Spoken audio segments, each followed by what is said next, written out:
Ouais. Les parents n'acceptent toujours pas le métier que j'ai choisi.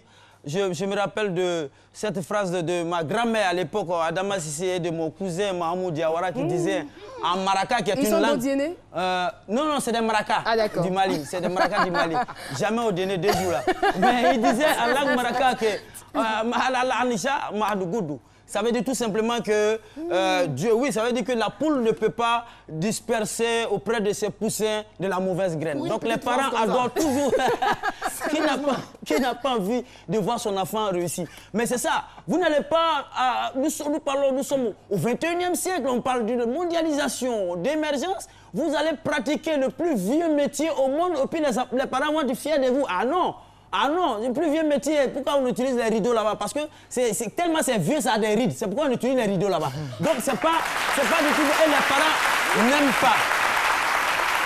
Si les parents n'acceptent toujours pas le métier que vous exercez, ça veut dire peut-être que, je veux dire que peut-être il y a du cas. Voilà, il y a une raison. Soit peut-être vous avez réussi dans ce métier et vous ne donnez rien aux parents. Vous avez réussi et vous ne donnez rien aux parents et toujours eux, les sacs de riz diminuent. Vous êtes là, vous travaillez dans la maison, là, vous mangez sacs de riz, là, ça les énerve et dit, toi, travail que tu fais, je te maudis, arrête.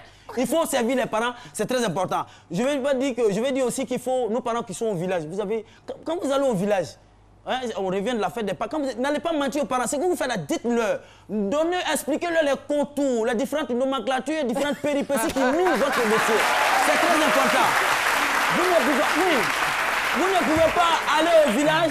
Tu ne peux pas aller au village, dire, pendant que vous vous promenez de maison en maison pour masser les maris des gens, pour arracher le foyer des gens aux femmes, vous dites que vous êtes une mascotte contemporaine. Mascotte, c'est quoi? Tu mascottes des gens, dans la maison des gens, et quand il est content, il te donne un pot de reine. Donc c'est ça que tu appelles contemporain. Ah non, il faut expliquer ce que vous faites. C'est très important. Voilà. Je voudrais terminer mes propos, trêve d'applaudissements parce que la chronique n'est pas longue. Et donc je voudrais terminer mes propos pour dire que nous sommes en Afrique, nous avons nos coutumes, nous avons nos traditions. Regardez, quand vous exercez un métier, les noumous par exemple, c'est ceux-là qui sont chargés de travailler le fer. Mais vous êtes un noumou, vous êtes chargé de travailler le fer, vous allez faire de recyclage de plastique. Ça ne marche pas, fer à caoutchouc, ça ne marche pas, les parents vont forcément à s'opposer. Nous avons les parents musulmans aussi qui interdisent à leurs enfants aussi, ça c'est leur coutume, c'est souvent, voilà, ça existe là-bas, d'aller vendre la boisson puis d'envoyer l'argent à la maison. On voit ça généralement. Et puis oui, même quand vous travaillez, évidemment, un cousin qui travaille à Move qui est notre sponsor, il dit non papa je travaille à Move. Il faut expliquer aux gars que c'est une téléphonie mobile. Tu dis non, moi je travaille à Move. Le vieux il ne comprend pas.